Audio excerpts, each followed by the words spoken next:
Hey everyone, welcome to the live stream. I am glad to be here with you guys for another great weekend of amazing questions and answers about the medical coding industry. If you're here, let me know in the chat. Say hello to the other people that are here with us today to talk about some things that are going on in the industry. I also have some questions that have been coming in through Instagram, through email, various sources, because I'm all over the internet these days. So if you are here, just say hello and welcome to the stream.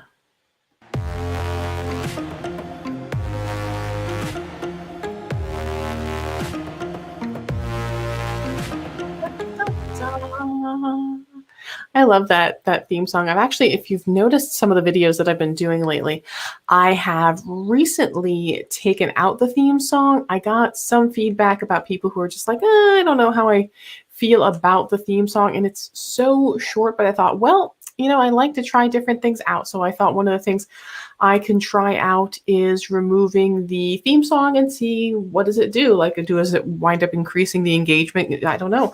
I don't know if you guys know that you like the intro or not. I personally like it, but I made it, so I'm kind of biased on that. So hey everyone, I see Amy's in here today, Amy Mayer and Amy Nichols. I'm seeing cams. We have people coming in from Facebook. We have people coming in from YouTube. We have people coming in from LinkedIn as well. Thanks for coming in to catch the live stream today. I'm excited. I don't know if you guys know all this, but I'm going to be making egg rolls today. My boyfriend's half Chinese and half Vietnamese, so we make egg rolls. I don't know if they're the traditional way that everyone makes them, but they're a lot of work, but they are just so good. So I'm really excited that we're making egg rolls today. Instead of doing, I guess, Easter eggs, we're doing Easter egg rolls. So it's going to be a very great, fun afternoon of shredding cabbage and carrots and pork and shrimp and all the stuff that goes into all of our egg rolls. So one of the first questions that came into me was, it says, I'm researching programs. I saw that the AAPC has one for good price and time frame, but it looks like it's not accredited. Seems like that's a really important thing to look for. Do you have any thoughts on that? So there's two types of accreditations that we want to think of when we talk about medical coding. So a HEMA, for example, if you're looking for certain credentials with a HEMA, like the RHIT, the Registered Health Information Technology, Registered Health Information Technologist degree, certification, whatever you want to call it, you have to go through an accredited college, someone who's affiliated with a HEMA in order to sit for that certification. If you're looking to get, oh, someone's saying my voice doesn't match my video. So that might be, that might be because I'm using the virtual camera. Let me try one thing and see if I can get that. It might just be because my internet's slow right now. Is anyone else having issues on Facebook or LinkedIn with the audio not syncing up to the video? Let me see if there's something else I can do here. I might have to just switch over. Let's see if this does it. Because I'm using the virtual camera. Let's see if this...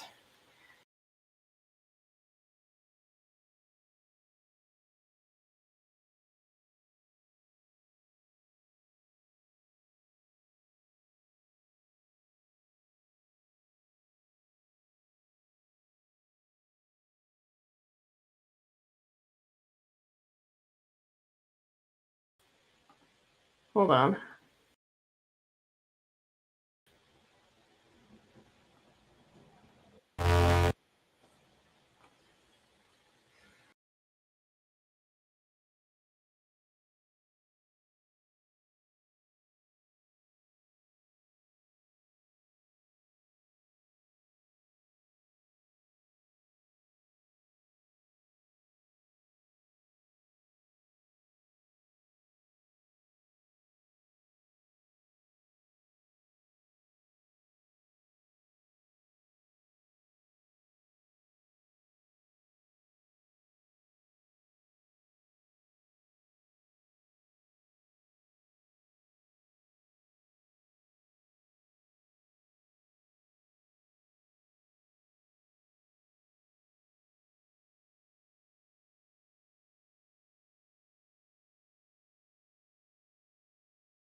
Hold on one second. It looks like it has just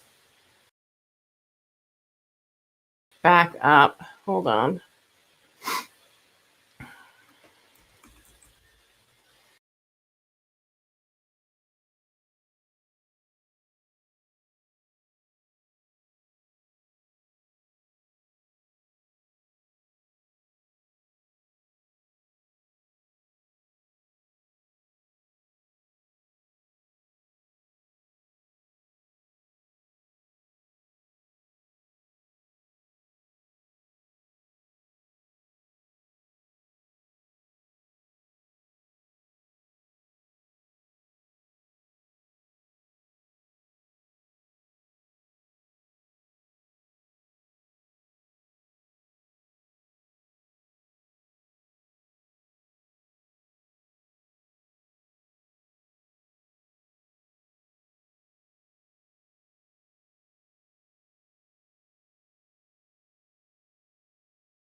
To the stream. There we go. Okay, I should be better now. Thanks for holding out for me, guys.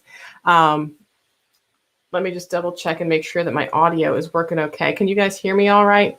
It looks like the camera's working, the audio's working. It's showing everything okay on my end. Okay, thank you guys for hanging out. Yeah, I apologize if things aren't syncing up. It's because of the way I think I use the virtual camera that's set up.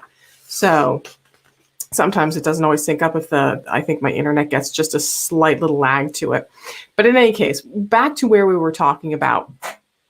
Someone was saying that they are researching programs and when they talked about accreditation. So if you're looking to get your RHIT, RHIA through a HEMA, you are going to want to concern yourself with accreditation there because in order to sit for those credentials, you have to go through an accredited program. And those accredited programs are going to be able to facilitate you sitting for those credentials. With the AAPC, though, there aren't any real requirements to have any kind of particular courses, classes, accreditations, or whatever to sit for any of their credentials, the CPC, the COC, CRC, CPMA, anything. So if you just want to go with classes for the AAPC, that's perfectly fine. And then you can sit for example, the CPC. That's their most popular medical coding credential. So that I always say if you don't know what coding credential to go for, default to the CPC with the AAPC because that is the most widely demanded one. And there's no hard and fast requirements that you have to take any sort of accredited course or class or anything. But what I will tell you is the AAPC has noticed that their pass rates have really increased by students who are using any programs that have their specific curriculum for the CPC. So a lot of the pass rates now for students who are going through the AAPC and then sitting for the CPC credential with them have gone up, as well as if they're sitting with one of their licensed instructors that use their licensed curriculum for the CPC exam, those pass rates are going up as well. So I wouldn't say that you're necessarily needing to look through an accredited program, but I would say look for, if you're going to go with the AAPC, either go directly with the AAPC or go with a licensed instructor, someone that uses the licensed AAPC curriculum. I'm not seeing my chat moving at all, you guys. Are you still on there? I'm glad that I didn't completely lose connection today, that you guys hung out for me while I was getting my video and everything back on, because that would have been terrible if I'd have ended my stream. Funny thing, LinkedIn, I think, makes you schedule live streams like an hour ahead of time. So if I'd have gotten kicked out of there, I would have had to wait a whole hour to get in ahead again. Cam is asking, I know you have a CRC course, but do you have something that just prepares you for the test? That is a fantastic question. So currently what I do is I have 3 different options that you can use for preparation for the CRC, and I can go over those with you guys. So I'll go to my website and I can show you exactly what it is that I have to offer. So this is my, My window capture I lost, I think, now in the reset. Hold on one second. I have to get that over here. Homepage, Google Chrome. Because you guys don't want to see what's going on my main screen right now because there's a lot of stuff going on that main screen. So we'll move this over here and set this to, it takes a second to get these things reset. Where are you? Windows security, you don't want to see that. You don't want to see Paint. Why is Paint 3D open? That is the weirdest thing. Okay, let's try one more thing. Window capture, Chrome. We'll move that up there. Super techie, I'm telling you. Is that it? There we go. Haha, I got it up. Okay, so this is my website, contempocoding.com. This is what you'll see now when it brings up. I just redesigned it a little bit so that it is super simple looking. I'm not a big fan of when you go to websites and you have to scroll and scroll and scroll and scroll and scroll and scroll and scroll to find out the information that you want. So I tried to keep things kind of simple here, but these are, if you go under courses, I have 3 options for the CRC credential. You can even filter it here if you just go to CRC, and it'll show you the 3 CRC prep options I have. So there's the full-blown course that is everything soup to nuts, and it is, includes a little bit of med term, a little bit of pharmacology, medical insurance, ICD-10, like super thorough through ICD-10 CM, and then into things like risk adjustment programs, quality programs, stars, HEDIS measures, frequently documented conditions, things that you'll see a lot in risk adjustment. This is my boot camp, which is actually going on next weekend. So it's 2 half days. And this includes the study guide, which is nice in ebook format so that you have it for boot camp. And what this is it's an accelerated program. So if you're someone who already has studied an ICD-10 CM, you already know about medical insurance, and you're like, I don't want you to repeat all of that. I just want to know about what do I need now for risk adjustment and the different risk adjustment programs that are out there, the HCCs, which I talked about in one of my recent videos, and how to pass that CRC exam. That's what that's going to be focused on. And then if you're someone who's self-studied, there's also just a program that I have that's just a review and practice exam. So it's just a concentrated like 3 hours of, okay, you've already studied, let's regroup and go over the things that you're really going to get tested on for the exam. And that's just a 3-hour little review. And it also includes a 50-question practice exam. And this practice exam was developed personally by me. So you don't have to worry that it's something you've repeated by taking another practice exam somewhere else with the AAPC, because I developed this personally myself.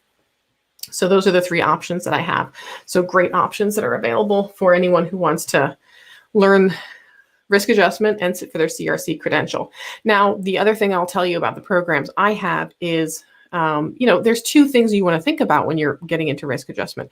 There are some amazing programs that will teach you everything there is to know, soup to nuts, all the different concepts within risk adjustment and programs that are available, different philosophies, different insurance methods, what their thought processes are on, can you pull from a history? Can you do this? Can you do that?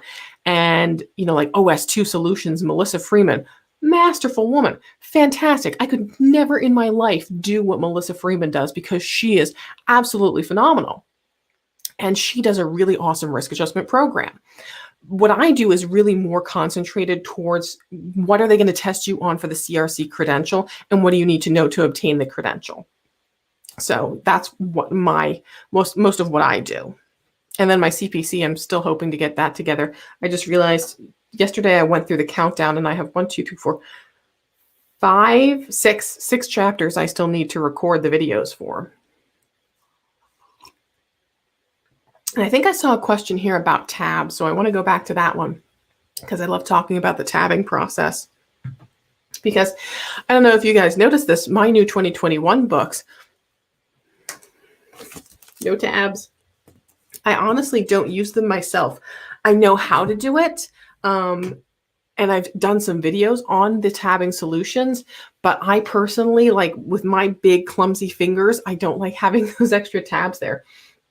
Back in the day,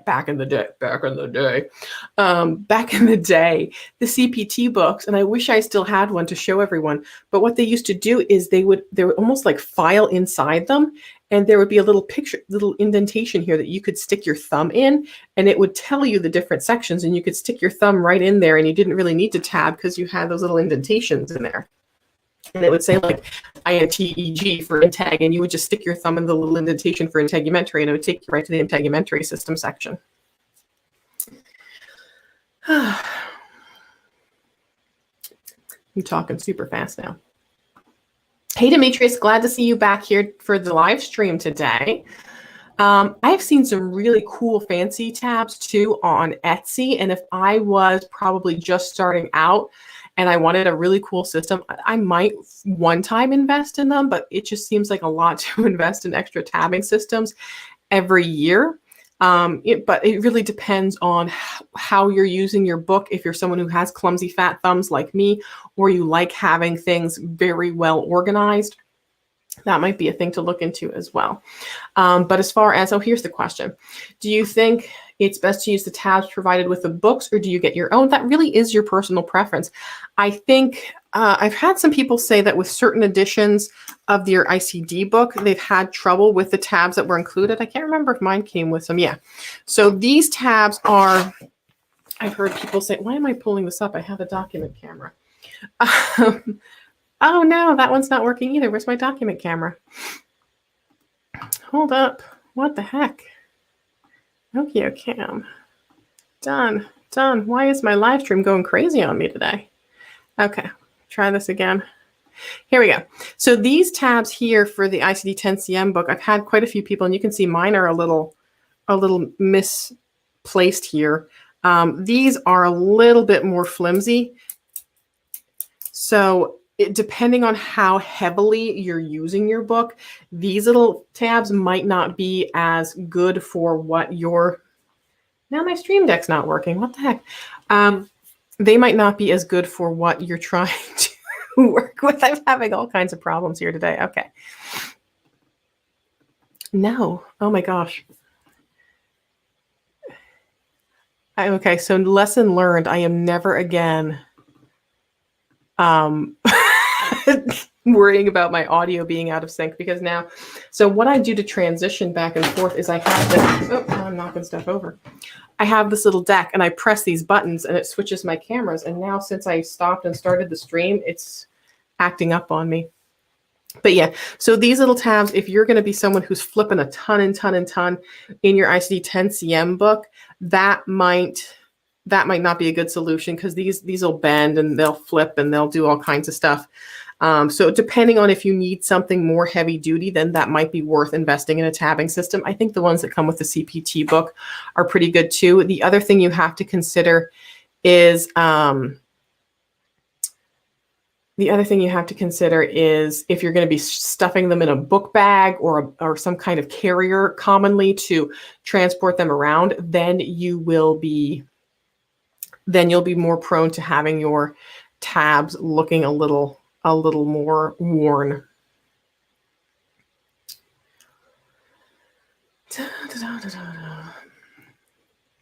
Any idea on what search terms to use? Just index the tabs or something else? I do go overboard on the organization. So I wish do I have one of my old books? I don't have my old books near me. I do have a great video on the tabbing system, so definitely look up that one. I'll have some people that will use the tabs for, like in the CPT book, they'll do these, but then they'll also like to take maybe an A, B, C, D, E, F, G type thing and tab some of the back, like an alphabetic thing, or they might want to run some different types of tabs up the top of it. It really depends kind of on, what you're utilizing heavily.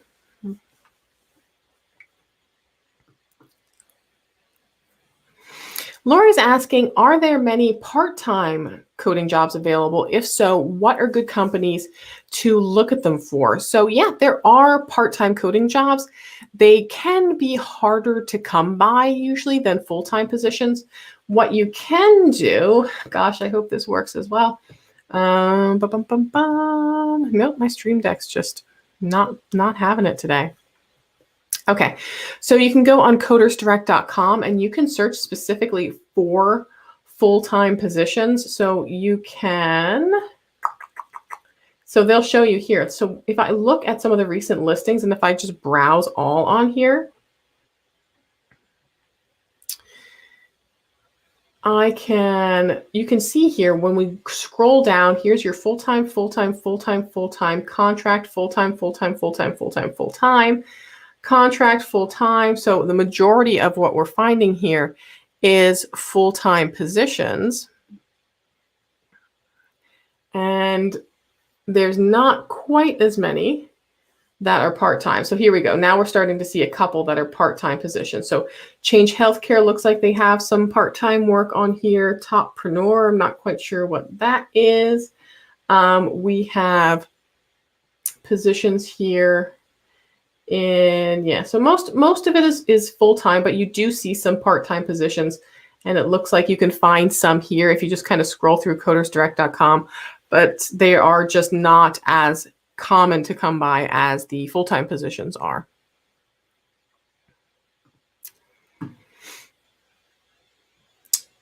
Let me get back over here. I have to manually click now instead of using my handy dandy buttons. Do you have an updated video on what route someone can take if they want to self-learn medical coding? I have friends who are interested in becoming certified, but the AAPC course prices are high now. They are, I think, offering what they're calling a scholarship program right now with the AAPC, where they're giving about $500 off if you are looking for a large package. There's independent instructors you can find. Let me see if I can see how to do. There used to be a handy dandy search tool. Let me see if I can just Google it. AAPC, find an instructor. Here we go. Locate training. PhysiaCode, no. There is a video that I do have, I will say, on self-studying for medical coding, and I can find it if you just look in the channel for medical coding self-study. It's not it was made last year, but I don't think anything has really changed. The only thing that has been updated since then, and I'm going to be doing a video on this probably within the next week or two, is I have some updated resources now for how to study for medical terminology as well as anatomy. So that's going to be the big one. Yep, let me get rid of the comment on here. So if you go to the channel, there is, and I think it's even in the section for, are you interested in medical coding? Start here. So let's see if I go to videos. If you scroll down here, there's a video on how to self-study medical coding, and it's all still relevant, aside from I have some updated resources now for how to do med term and anatomy that I'm going to update. So yeah, this was just from like 8 months ago. So it's pretty current as far as I consider it. I don't think there's going to be anything too far off. But yeah, there's independent instructors you can look for medical coding too. I know like Integrity Coding with Danita, she keeps her prices pretty low. You can even look on things like CCO has programs. I think they are price-wise somewhat up there as far as like what the AAPC offers. But yeah, you can try and find independent instructors as well. What I would look for is that they are an AAPC approved instructor. So there's a little logo that you should kind of look for. I have it on my website because I license their material, and I'm considered an approved instructor. They used to refer to it as the CPCI credential, and that credential is now called approved instructor. So if you see anyone that says that they're an approved instructor, that's what that means. That means they basically went through a test with the AAPC to say, hey, you're good to go. You can teach AAPC curriculum.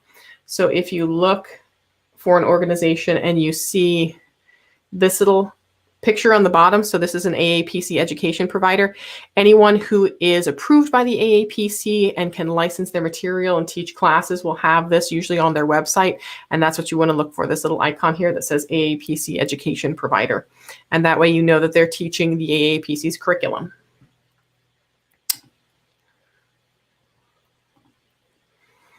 Should I take a hospital admin assistant job just to get in because I've been looking for a coding job since 2019?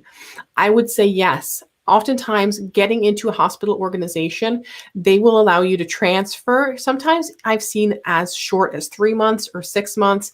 I would be very cautious about the way you word that, though, when you are looking to get into an organization, because you don't want to have them think that you're going to leave right away.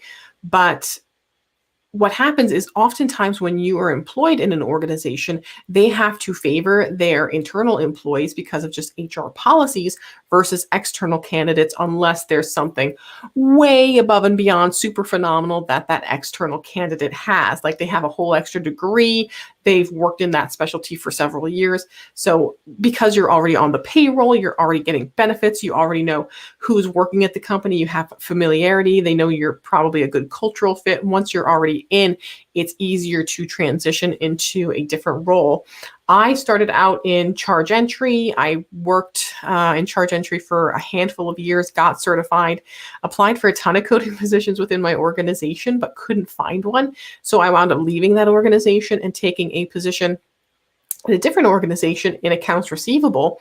But I was only in accounts receivable for maybe 7 months, 6-7 months before I was able to transition into a coding role. So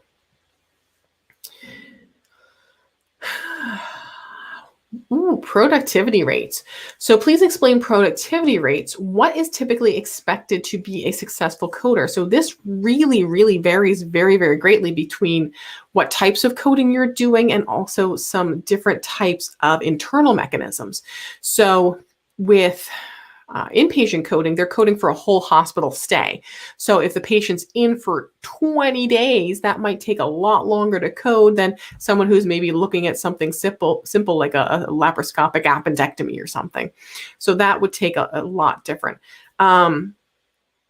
So when I worked in coding for like surgeries in hospitals, I think they expected about 12 charts an hour that you would code, or 12 CPTs, I think, an hour. So it really depends internally, but they do want you to keep up a pretty decent pace. A lot of organizations will also have you track your non-productive time. So if you're working on a project or researching something, they'll subtract that time off of it. I think the most I ever did, I saw someone said they coded like 500 charts in a day or something the other day. And I'm like, whoa. When I was coding, I did maybe on my best day, like 110 E&Ms for hospitalists in a day. And I thought that was pretty great. You can search for some of the statistics if you go into Google and search AAPC salary survey, because some of the salary surveys, they also do include information on productivity standards. And I think AHIMA even has some information that they've done from researching with their members on the different productivity standards. The other thing to consider with productivity standards too is,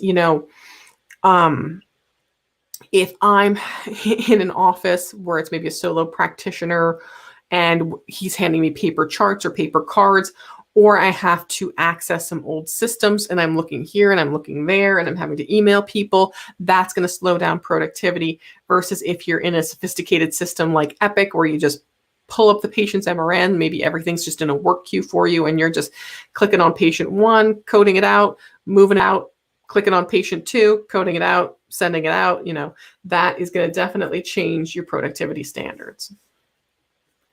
Mary Ellen saying she saw a posting that said 80 to 120 charts an hour. That seems like an awful lot for an hour. I don't know that I could do 80 to 120 anything in an hour. Maybe in a day, I could probably do 80 to 120 charts if it was something maybe like minor surgeries, possibly E&M coding, more so if it was maybe already put in and I was just verifying the codes. That might be different. If it was something where the providers were like, oh yeah, here's my codes, this is what I think they are, and they just send them out and someone receives them and goes, oh yeah, this gets changed to this and this gets changed to this and this is a level 3 and not a level 4, and sends it out. Again, so that's why productivity standards, it's hard to say this is what they are because there's just so many variables.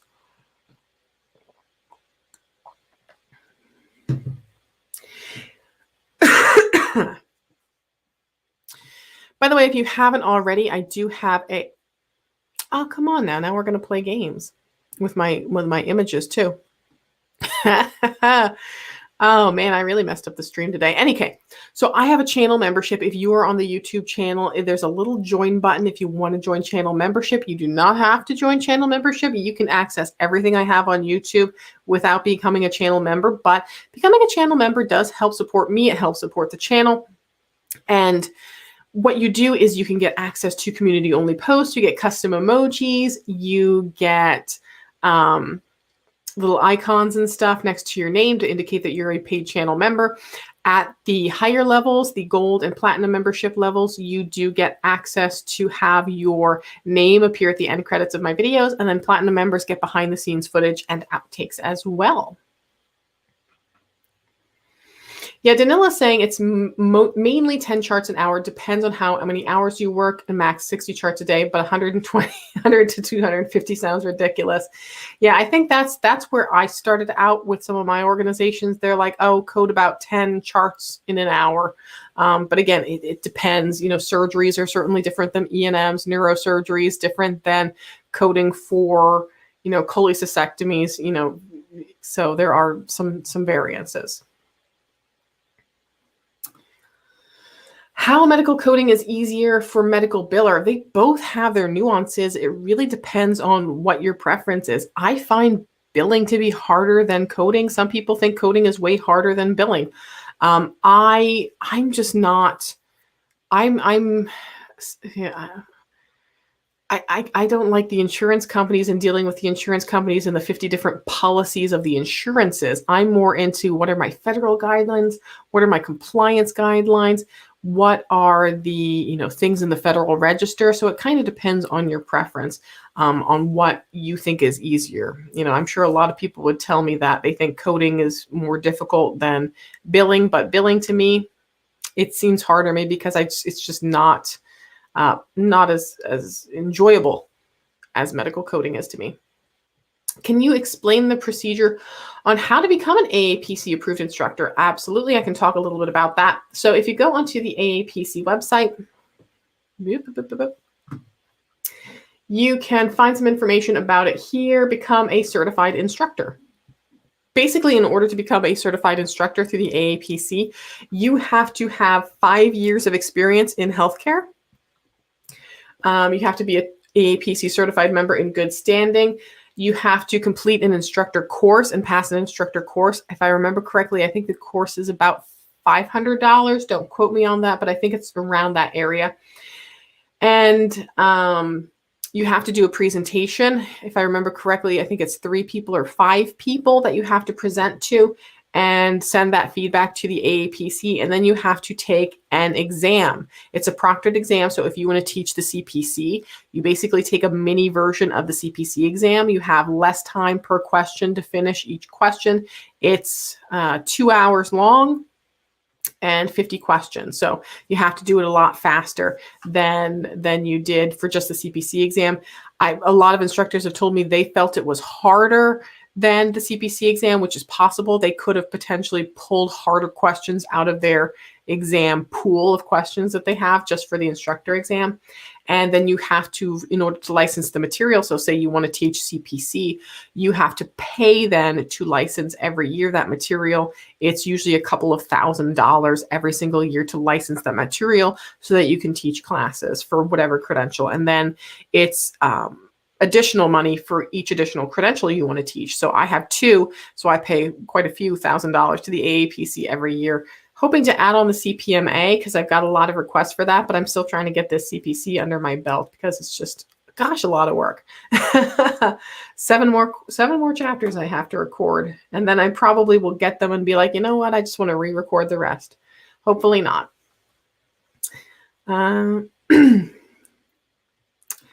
Lisa's asking, can you give me any advice on taking my CCS exam? So I don't personally have the CCS credential. I'm only credentialed through the AAPC. I don't have a HEMA credentials.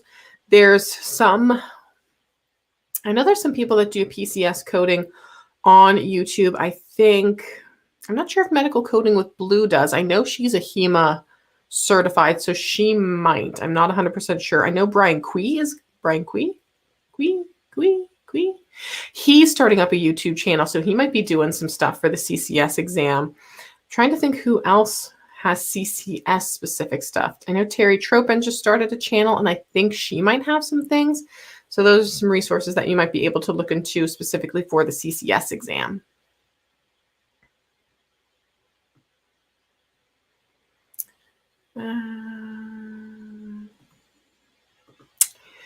Do you still offer your E&M course? Yeah, I do still have an E&M course available. I do have to still update a few things for some of the clarifications that the AAMA recently put out. So I don't know if everyone saw this, but I did blast a few things that the updates were out.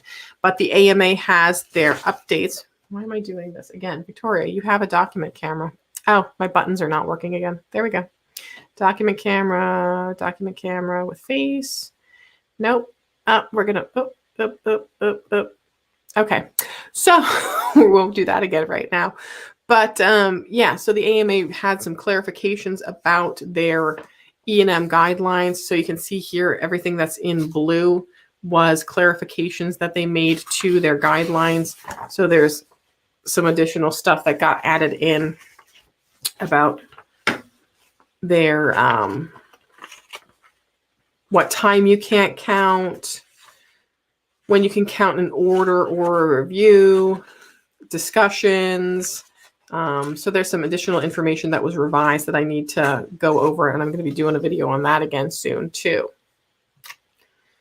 But yeah, the E&M course is up available still on the website.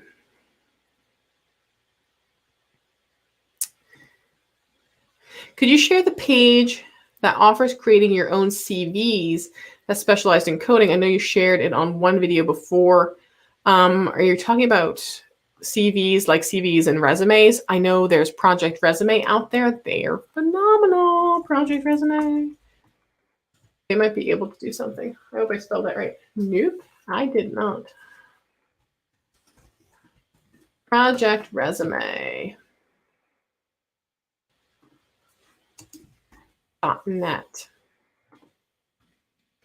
So yeah, Ann Barnaby over at Project Resume, she does a lot of great stuff for resumes and things for medical coders, so you can use that.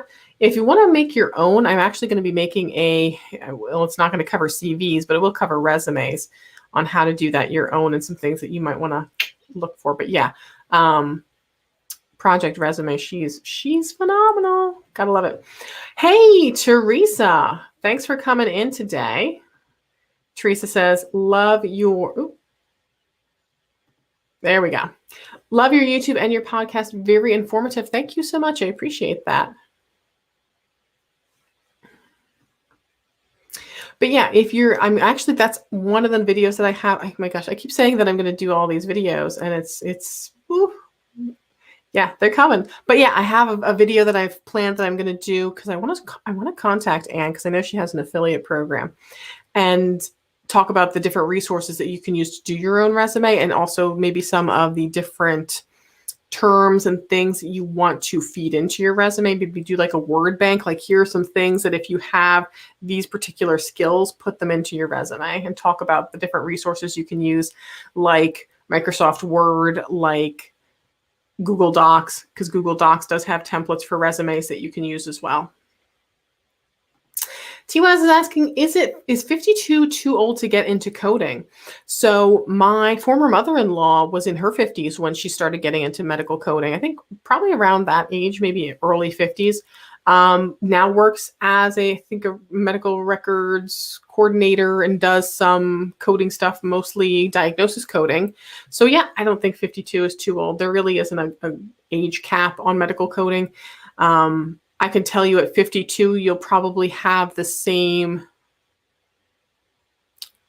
experience as someone who's 22 and trying to get into a position. I don't think they're going to differentiate that much as far as, we're going to pick a 22-year-old versus a 52-year-old. I think it's going to be pretty even as far as that goes. Someone's saying you have a podcast. I missed that. Yeah. And you know what? I'm a little bad with my podcast sometimes because I don't promote it as much because my YouTube is my primary focus. And I sometimes forget a little bit about the podcast. But yeah, I need to get ahead of that. I'm hoping to batch record. I was going to, last weekend, I had these grand plans. I'm like, my boyfriend was going away camping, and I'm like, this is great. I'm going to just stick my kid in front of the computer with a whole bunch of snacks, and I'm going to go up to my office, and I'm going to bang out like 5 videos, 6 videos over the weekend, and I'm just going to get them all done, and I'll have them, and I won't have to worry about making videos, and I can concentrate on all these other different things. If I want to make funny TikToks, I can do that throughout the week. I can finish up my courses. This is going to be fantastic. I set everything up. My neighbor started having visitors on the front lawn right underneath my office. My equipment I was having issues with. My kid was coming up. My dog was coming up. Things were just kind of getting a little bit hectic. And I wound up getting like 2 videos done, and that was it. And my boyfriend had to come home early from camping because it was going to downpour, and he didn't want to be stuck packing up his camp in the middle of the rain. Can't blame him. So my big plans to get way ahead by recording a ton of videos did not go quite as well as I was really hoping it to. So I'm really hoping that maybe this will be the week, because I have everything outlined. I'm like, here's my outline for all of this. Here's my outline for all of that. And I talked a little bit about this last week. I've had a lot of requests, like, can you start going over some CPT coding or just do maybe little chapter reviews? And I thought, yeah, I can do that. I'll start, since I have some E&M stuff already, I'll start with integumentary. I'll do some stuff about, the skin. Here's some things you want to look for, not, teach you the entire chapter, but go over some review scenarios and things. And then I think just last week or the week before, Huang started doing that for integumentary. And I'm like, oh, I don't want him to think that I'm copying him, but I already have it planned out. So I'm toying, like, do I want to start somewhere else, go back and do E&M? I don't, but it is what it is. We're gonna step on each other's toes, me and the other creators. I'm seeing a lot of other creators coming up, and hey, more power to them. If you're doing great content, I will support you 110%. Like Brian, I know, is going to make good content. So I will absolutely 110% will support him and his endeavors. So now I forgot where I was completely going with this. Victoria, what were we talking about? Videos. So yeah, lots of videos going on and plans for those. So hopefully in the next couple of days, I can get those recorded. I'm going to confess to this too. Tuesday, I got my first shot of the Moderna vaccine, and I have just been like on the couch for the past 2 days. Not that I'm feeling bad or yucky or anything like that, having any weird side effects. I'm just tired. The vaccine just made me tired. But yeah, so I do have a podcast. It goes on every other week. You can also find that on the website. So if you go to... Let me get over to my website. Here we go. So right up here is the link for the podcast. And that is a bi-weekly podcast. So I have new episodes that go up every other Friday. I love that so many people are starting new podcasts. I was really excited to see that we're starting to see some niche ones too, because that's the hard thing with medical coding, is if you're in a certain niche, like if you just do interventional radiology, or you're just doing neurosurgery, understanding all of the nitty-gritty components of that can be difficult, piecing together through all that material. And it's so awesome when you have people that are putting together little easily digestible pieces of content and materials and little mini webinars and podcasts and videos to help that out. I think that's absolutely amazing. And Lisa, I wish I was organized. I'm really not. I just am able to make it appear as though I am. Spring Henson says, love your podcast. I purchased your AAPC prep and practice exam and recently passed the exam. Congratulations on passing your exam. That is so completely awesome. Yeah. I mean, I'm glad I had some kind of component in that to lift you up a little bit on your way. But oh my gosh, that is all you. That is all you. That is fantastic. That is so incredibly fantastic. I can't believe. Congratulations. That's so exciting. It's so incredibly exciting. What credentials do I have besides the CPC? I have a handful of credentials.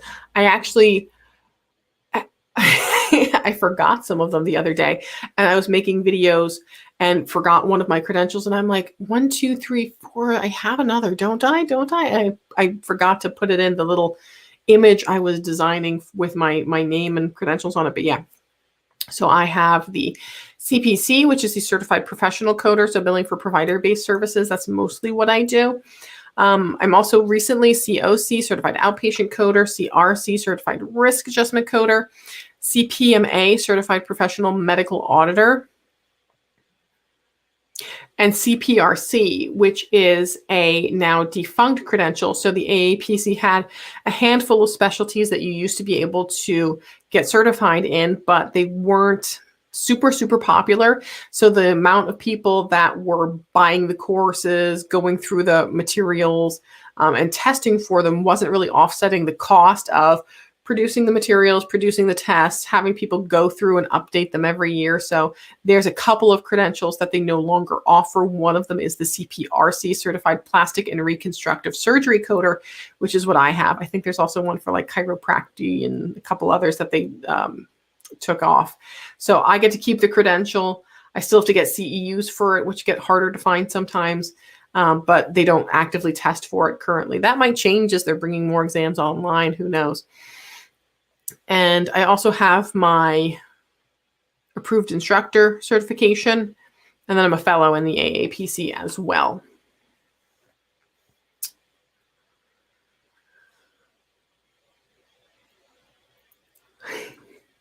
Rainey says, after taking the CPC, I am so nervous to take another. I barely passed the CPC.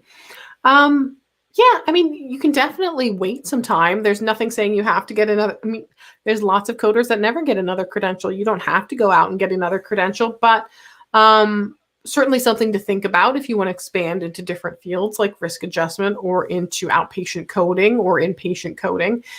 You know, get yourself familiar with what you're doing first. You know, get yourself a job, get comfortable coding certain charts. Maybe you even after you get in to one organization, you discover that you really like one particular specialty. Like maybe you really love OBGYN and you want to go out and get your specialty certification in that. Some people do that. I've seen coders that they love a certain type of specialty so much so they actually wind up getting a little bit out of coding and going into practice management, and they only manage practices for that type of specialty or work in compliance or do consulting for that specific specialty. I did see a question come in. What is my favorite specialty to code? Hands down, plastic surgery. I have worked with probably 5 or so different plastic surgery practices in my time. I actually really want to bring my plastic surgeon on to either the stream or the YouTube channel one day, Dr. Christian Subio. He's so funny and so phenomenal. But I'm still working up the courage to ask him. He's phenomenal, but I love plastic surgery. I love anything to do with the skin. So I love lesions and lipomas and the breast surgeries. So I love doing not so much the breast mastectomies and biopsies and things, but more so the reconstructive parts of it, the deep flaps, the tissue expanders. I actually had the experience once where I was able to go into the operating room and watch a breast reconstruction being performed prior to my going out to Vegas and doing a presentation on breast reconstruction. So that was a really, really cool experience. Not something that all coders get to do, but it really is beneficial sometimes to see those different things. Excuse me, just one second. Getting a little froggy. So yeah, I love plastic surgery, even things like, oh, that reminds me. So I watched a really interesting TikTok that came up in my Instagram feed the other day about someone talking about how to get your insurance company to pay for a tummy tuck. And I want to make a video kind of in response to that, because while your insurance won't pay for a tummy tuck, like a cosmetic tummy tuck, there are some instances where they do cover removal of excess abdominal skin, particularly for patients who have had weight loss surgery or a massive weight loss, and they don't want those folds of skin to get sweaty and sore and then open and infected. So they'll just pay to remove the excess skin. It's not quite the cosmetic tummy tuck that maybe some people think it is, but I thought that would be a good little small 60-second piece of content I could throw out there talking about, they might cover removal of your abdominal skin, but maybe not in the way that you think. It's like a tummy tuck where they're suturing your muscles back together, and talk about the difference between the two and the codes involved as well. To become an auditor, does one always need to have on-the-job medical coding experience first? Yes, most coding auditing positions do require a handful of years experience. The least I've seen is 3 years. Most positions that I've seen for medical coding auditing do require 5 years of experience. I'm taking the CPB through AAPC. Would it be beneficial to also take the CPC? I think that you cast a very wide net if you get both, because that means you can almost place yourself anywhere within the revenue cycle. So if you want to do payment posting, if you want to do coding, if you want to do denials, there's a lot of different things you could do with both of those credentials. Even if your ultimate goal is to get into coding, you can start out into billing, start getting familiar with things, learning about different codes, learning about different insurance regulations, how the Blues plans want S codes for certain procedures. I got distracted by the train. And how Medicare wants certain G codes, and start getting familiar with all of those concepts. And that will really help you out when you're getting into coding. And then especially if you want to keep growing into an auditing role. So I think having both of them is great, because it will help you really cast a wide net. It gives you a good proficiency and a good full roundness of concepts within the entire revenue cycle.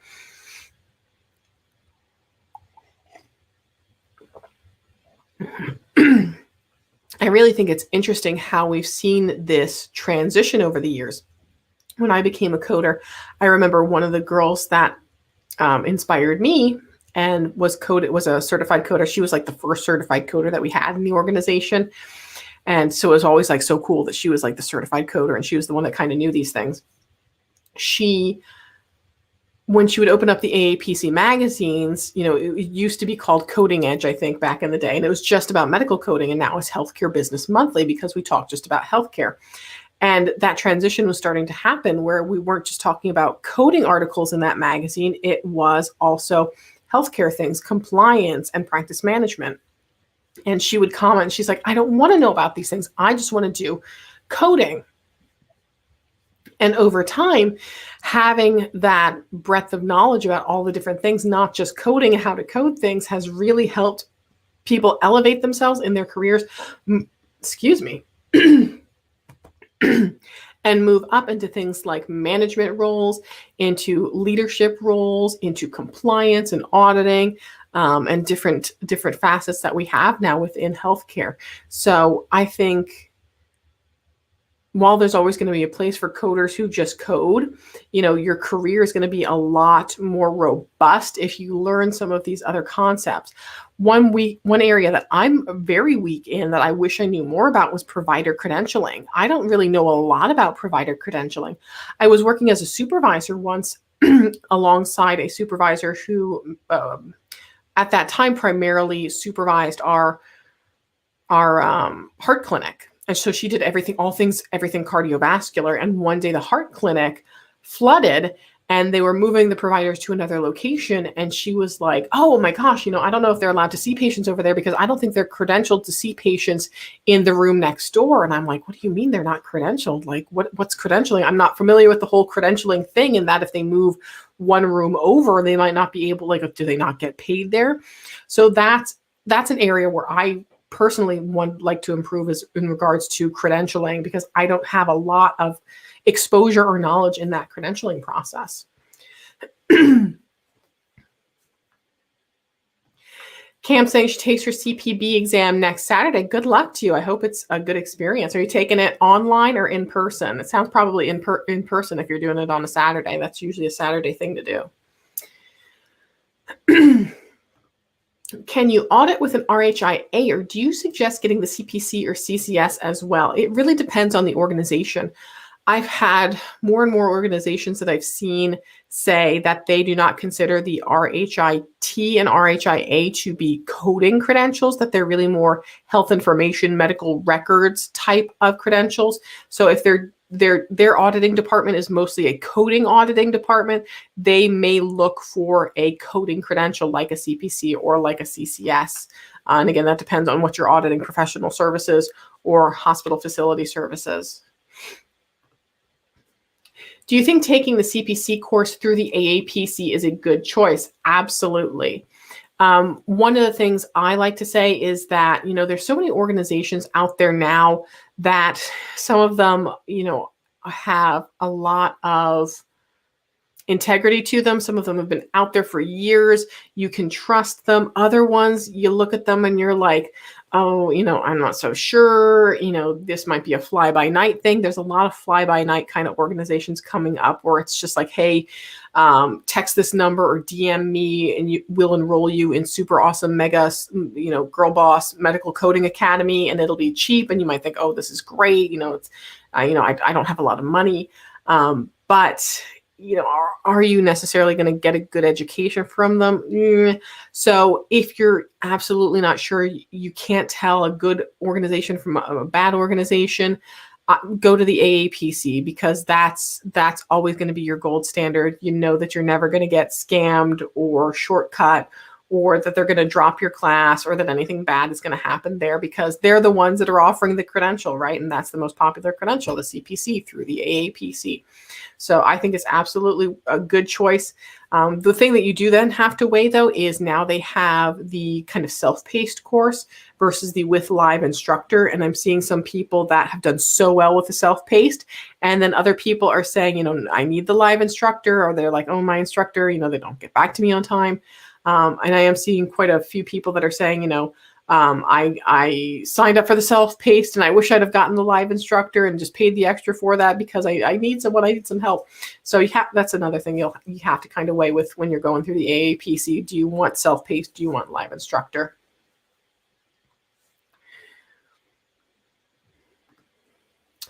Do hospitals have a large group of coders for the entire hospital? Usually, yeah. So there's So the healthcare organizations near me, the way that they're structured are there's almost 2 different coding departments, and sometimes they don't really coordinate too well. They don't know even sometimes about each other, because one coding department is coding for provider services. So they're coding for the stuff that all the doctors and advanced practitioners, the CRNPs, PAs are providing. So billing out for the surgeries that they're doing, billing out for the visits that they're doing, the rounding on the patients, the office visits, the injections that they're doing, all of that stuff.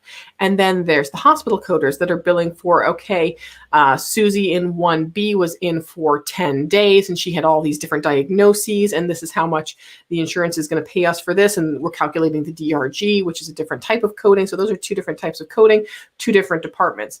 Some organizations, though, outsource. They say, hey, we're just going to send this all to this billing company, coding company, and they're going to handle it all. We don't want to have to hire coders and maintain coders within our organization. So most healthcare organizations I've seen do have those 2 teams, the inpatient and the outpatient, or pro-fee coders, as you want to say. And then others, they outsource them to an organization like maybe a Harmony Healthcare, or can't think of any off the top of my head right now. Weller Healthcare IT, they might just send all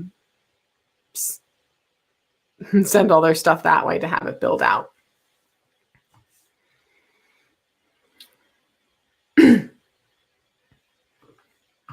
Emery says, I passed my CPC exam and I'm now working on my practicode. Good luck with that practicode. That is hard. That is a hard thing to get through. It's thought-provoking. It's something to really go through. The first case, I bought one of the specialty bundles because practicode I don't think existed when I got certified, and I wanted to see what this was all about. And whoo, that first case they gave me was a curveball, I think. And yeah, so tips on getting back into the field I went to school for. You've been out for what? This is almost 13 years. So yeah, just keep working on your practicode. You just passed your CPC exam, so that's fantastic. You definitely want to do that. If you're working on your practicode, it sounds like you're probably getting that apprenticeship status removed. So that's going to be your next big hurdle to get over, is removing that apprenticeship status. You got your, okay, I'm seeing, got my AS in medical coding forever ago, but now you're just getting certified. So that's what I would concentrate on now, getting your practicode. You've been working for local government doing data analyst work. So it looks like you're trying to get into a medical coding, kind of more so making a transition. I would definitely speak a lot to your familiarities that you have with that work. Are you familiar with insurances? Do you know how to do emails? Have you worked with providers? Anything like that that you can speak to in your resume or when you're doing interviews to get into a coding role, definitely do that. Do you think getting certified through the NHA as a billing and coding specialist is good as AAPC or a HEMA? So I don't want to step on the NHA because I don't want to go down that kind of road. I think any credential that you get will be beneficial. I think there's a lot of schools right now that offer the certification through the NHA. I think they're kind of developing partnerships. But when it comes to what employers are looking for, most employers are looking for credentials through AAPC or through a HEMA. I always say those are the Coke and Pepsi of the medical coding world. If you're going to get something else, it's going to be an off brand, because those are the product brands that everyone's familiar with and they trust. So they want credentials through AAPC or a HEMA. So those are the big ones they're going to look for. So nothing against any other credentials out there with the NHA or anyone else. I'm trying to think of what the other popular ones are right now. But AAPC or HEMA is really what you want to go for. Not saying that you can't get that certification through the NHA and then maybe do like a review class and see if you're ready to sit for your CPB or your CCS or CCSP as well. But really the AAPC or HEMA credentials are going to be the ones that employers are going to look for. I'm going to take one more question because we're already at the hour. Believe it or not, it goes by so fast, and I got to go make egg rolls, you guys. I was about to say hands up, like I can see you. Hands up if you want to see me make egg rolls. But yeah, give me a thumbs up or a comment if you want to see me post some stuff on Instagram or YouTube stories about the egg roll making process. This is the last question I'm going to take. I just passed my CPC exam as a CPCA. Congratulations. So I would like to get hands-on experience to get rid of the apprentice status, but I haven't found much opportunities. Would the practicode be a good alternative? Yeah, so I think that the practicode is what a lot of coders do in order to get rid of that apprentice status. I had to just wait my full 2 years. So now I'm like, you guys are lucky. You just get to go through practicode. It is tough though. That practicode, I'm telling you, is tough. So yeah, I would go through the practicode, and don't forget, if you had a official training program, either through your college, university, an independent instructor through the AAPC, and you can prove that you had 80 contact hours, that will also take a year off. So if you do your practicode and you can prove those 80 hours of curriculum that you had that exposure to, that will take off your apprentice status. So that will help you get that off faster. Or if you do your practicode and get like a year of experience. But yeah, sometimes getting the hands-on experience in coding can be a workup to get to. That's why we always say, try and get somewhere in the healthcare industry, registration, scheduling, prior authorization, provider enrollment, whatever you can. So thank you everyone so much for coming in on the stream today. You guys, I am so excited. It goes by so fast, and I love being able to interact with everyone. I'm going to go make egg rolls now, but hey, you guys for now, thank you so much for coming, but you just keep on coding on. I'll see you next time.